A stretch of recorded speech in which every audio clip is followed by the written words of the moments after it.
दिल्ली में जो दस्तक दे दिए हैं और गाज़ियाबाद का एक आए दिन सिलसिला बना हुआ है। जाके पुश्ते पे देखा जा रहा है, कभी कोई दूसरा पुश्ता, कभी कोई पुश्ता, वो थोड़ा सा हल्का सा नाजुक टूटने की संभावना होती है। कुछ पानी आ भी जाता है, लेकिन उसी विषय को लेकर, आज बाढ़ की समस्या को लेकर, हम भारतीय जनता पार्टी के सत्ताधारी, जो भारतीय जनता पार्टी के सत्ताधारी हमारे राज्यसभा सांसद जी हैं डॉक्टर अनिल अग्रवाल जी, हम उसी विषय पर बात करेंगे और जानकारी लेंगे कि भारतीय जनता पार्टी किस सिलसिले को किस तरीके से और इस बाढ़ की जो समस्या है उसको किस तरीके से लेकर चल रही है और किस तरीके से कार्य कर रही है। धन्यवाद। देखिए, सबसे पहले तो मैं स्पष्ट कर दूं,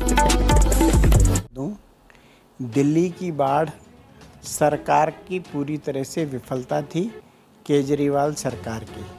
चूँकि उन्होंने बाढ़ की ना बैठक बुलाई, ना यमुना की डिसिल्टिंग कराई, नाले भी साफ़ नहीं हुए, केवल जो सरकार की ओर से बजट मिलता रहा उसे अपने विज्ञापनों में खर्च करते रहे। जहाँ तक गाज़ियाबाद की बात है, सोलानी नदी के पास जो कुछ लो लाइंग एरियाज़ हैं उनमें पानी भरा है। ये अटौर, नगला, मोहन, फिरोजपुर, उन गाँव के जो जंगल हैं, जो मुख्य गाँव हैं, वहाँ स्थिति सामान्य है।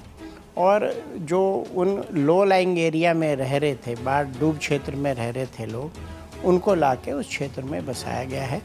ये वो लोग हैं जो सब के सब अनऑथराइज्ड कॉलोनी में रह रहे थे। प्रशासन, हमारे माननीय विधायक और पूरी तरह से हमारे कार्यकर्ता उनकी सेवा में जुटे हैं और मुझे उम्मीद है कि जल्द से जल्द उनको उनके स्थान पर पुनः विस्थापित जो हैं उन्हें उनके स्थान पर भेज दिया जाएगा। पानी का जो निकासी है वो ठीक से करा दी जाएगी। इसमें अभी सर आपने बताया कि जो अवैध कॉलोनियाँ हैं, अधिकतर अवैध कॉलोनियाँ ही पाई जा रही हैं ऐसी जगह पर जहाँ पर बाढ़ की स्थिति तनातन आती रही है और बनी हुई है। क्योंकि इस सिलसिले को देखा कभी नज़रअंदाज हर इंसान कर देता है, इस चीज़ को नहीं देख पाता है कि ये जो ऑथराइज कॉलोनियाँ, इनको जो बाढ़ का सिलसिला आता है और बना हुआ है, इस चीज़ को कोई नहीं देख पाता। हर चीज़ को ये इंसान ये देखता है कि भारतीय जनता पार्टी क्या कर रही है, क्या नहीं कर रही है। योगी जी ने अभी तक जो सिलसिले चल रहे हैं अवैध कॉलोनियों के, उस पर भी निर्णय लिया है, तो सर उस पर और थोड़ा बताना चाहेंगे ज़रा। देखिए, जो ये इस तरह के लो लाइंग एरिया हैं, डूब क्षेत्र हैं, जो अनाधिकृत कॉलोनियाँ हैं, इन सब को हमें विरासत में दिया गया है पूर्ववर्ती सरकारों द्वारा। हम लोग कोशिश कर रहे हैं कि इन कॉलोनीज़ में जो भी विकास कार्य हैं वो पूरे कराए जाएं। लेकिन ये क्षेत्र ऐसे हैं कि जो संकरे हैं, लो लाइंग है, तो लो लाइंग एरिया में निश्चित रूप से पानी की निकासी प्रॉपर नहीं हो पाती। तो ये एक समस्या है। हम लोग प्लान कर रहे हैं कि किस प्रकार से वहाँ पंपिंग स्टेशन लगाया जाए। अच्छा, दूसरी समस्या क्या है कि वहाँ पे जो कॉलोनियाँ बसी हैं उनमें जो रास्ते हैं वो 8-8 फुट, 9-9 फुट, 10-10 फुट के मुश्किल से हैं। उस पे भी लोगों ने दोनों तरफ अपने मकान ऊंचे बना लिए हैं, चढ़ने के लिए रैंप बना लिए हैं। तो वो बहुत ही संकरा रास्ता है। उसमें ना सीवर लाइन डाली जा सकती है आसानी से, ना पानी लाइन डाली जा सकती है, और ड्रेन भी कैसे बनाई जाए। बिजली के खंभे भी लगाना मुश्किल होता है, क्योंकि वो दीवार की मकान से लगते हैं, तो उसमें भी डर ये रहता है कि कहीं कोई दुर्घटना हो जाए। ये एक बड़ी प्लानिंग का काम है जिस पे सरकार काम कर रही है, और जब ये सब काम कंप्लीट हो जाएंगे, मुझे पूर्ण विश्वास है कि इस प्रकार की घटना की पुनरावृत्ति नहीं होगी। जिन लोगों ने इंड नदी से जुड़ी हुई समस्या, जैसे कुछ जो नज़दीक हैं, उन लोगों ने मकानों को बिल्कुल नज़दीक नदी के अंदर बनाना शुरू कर रखा है भूमाफियाओं ने, और धड़ाधड़ उसको बेच रहे हैं गरीबों के लिए। तो उन लोगों के लिए क्या कहना चाहेंगे सर? क्योंकि दरअसल में क्या है, नदी का तो नाम रहा है, सिर्फ नदी तो सिर्फ अब कागज़ों में रह गई है, बाकी नदी सब भूमाफियाओं ने ख़त्म कर दी है। उसमें घर कॉलोनी बनाना शुरू कर रखा है, कुछ कॉलोनियाँ अभी बनी हुई भी हैं नदी के अंदर। तो उन लोगों के लिए थोड़ा सा सर रहा है। देखिए, क्या है, ये एक बहुत बृहद विषय है।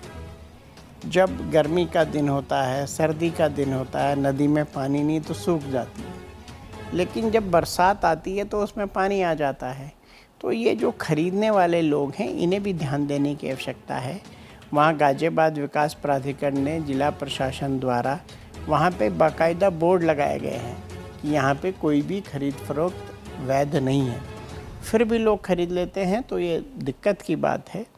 और मैं उन नागरिकों से भी अनुरोध करना चाहूँगा कि भविष्य में कुछ भी खरीदते समय जीडीए जिला प्रशासन से तहकीकात ज़रूर कर ले कि ये कॉलोनी वैध है कि अवैध है। बाढ़ की समस्या को देखते हुए हमारे गाज़ियाबाद के निवासी और क्षेत्र को जो भी आप संदेश देना चाहें चैनल द्वारा बता सकते हैं। नहीं, देखिए, जो भी इस तरह के लो लाइंग एरिया में डूब क्षेत्र में लोग रह रहे हैं, वो लोग हैं जो गाज़ियाबाद में रोज़गार पाने के लिए कहीं बाहर से आए हुए हैं। निश्चित रूप से उन लोगों के लिए आवास एक बड़ी समस्या है। माननीय प्रधानमंत्री जी ने प्रधानमंत्री गरीब कल्याण के योजना के तहत बहुत सारे गरीब लोगों को घर दिए गए हैं, लेकिन आबादी उससे ज़्यादा बढ़ रही है। बहुत सारे लोगों को गरीबी रेखा से ऊपर लाया गया है। सरकार का निरंतर प्रयास है, लेकिन आप समझ सकते हैं कि 140 करोड़ के देश में एक सिरा पकड़ते हैं, दूसरे में दिक्कत आ जाती है। विकास कार्य बहुत हुए हैं, सीवर लाइन बहुत डाली गई हैं, लेकिन उससे ज़्यादा अवैध कॉलोनी बस जाती है। तो जब तक सरकारें उनको गिराने का भी काम करती है, नोटिस भी करती हैं, लेकिन जब तक जनता का साथ सरकार को नहीं मिलेगा, किसी भी योजना को सफल बनाना बड़ा मुश्किल काम होता है। अभी इसमें भारतीय जनता पार्टी की तरफ से हमारे प्रधानमंत्री नरेंद्र मोदी जी ने गरीबों की आवास विकास योजना के अंतर्गत 900 समथिंग मकान अलॉटमेंट कराए गए हैं। तो इसमें योजना चल रही है भारतीय जनता पार्टी की तरफ से, लेकिन उन योजनाओं का लाभ नहीं उठा पा रही जनता। तो इसके लिए गाज़ियाबाद निवासियों के लिए थोड़ा सा नहीं, ऐसा नहीं है, जनता लाभ उठा रही है। बहुत सारे घर लोगों को मकानों की चाबी दी गई है, लेकिन एक अनार 100 बीमार वाली स्थिति है। जितने मकान बनाए जा रहे हैं उतनी ही जनसंख्या बल्कि उससे ज़्यादा बढ़ जाती है, तो फिर लोग मकान की लाइन में लग जाते हैं। तो ऐसा लगता है कि अभी फिर बनाने की ज़रूरत है। और माननीय प्रधानमंत्री जी के नेतृत्व में हम लोग 4 करोड़ से अधिक मकान बना चुके हैं। और माननीय योगी जी ने जो भूमाफियाओं की और जो माफियाओं की ज़मीनें थी, आपने इलाहाबाद में देखा होगा, इनको खाली कराया गया था, उस पर भी प्रधानमंत्री आवास योजना गरीब भाई बहनों को मकान बना के दिए जा रहे हैं, और जो सारी सुविधाओं से सुसज्जित हैं, और उन मकानों में इस प्रकार की कहीं कोई विकास की समस्या नहीं है। तो ये थे हमारे राज्यसभा सांसद जी डॉक्टर नील अग्रवाल जी, जो आपको थोड़ी सी विशेष जानकारी बताना जरूरी थी। और आपने देखा भी कि बाढ़ की स्थिति के बारे में भी हमारे सांसद जी ने बताया, और जो क्षेत्र के निवासी और क्षेत्र के जो लोग हैं उनके लिए भी उन्होंने विस्तार से जानकारी दी कि अभी तक काफ़ी मकानों की सुविधा गरीबों के लिए हो चुकी है। लेकिन इस चीज़ का लोग फ़ायदा भी उठाते हैं, और फ़ायदा उठाने के बाद में उसे आगे सेल भी करते हैं।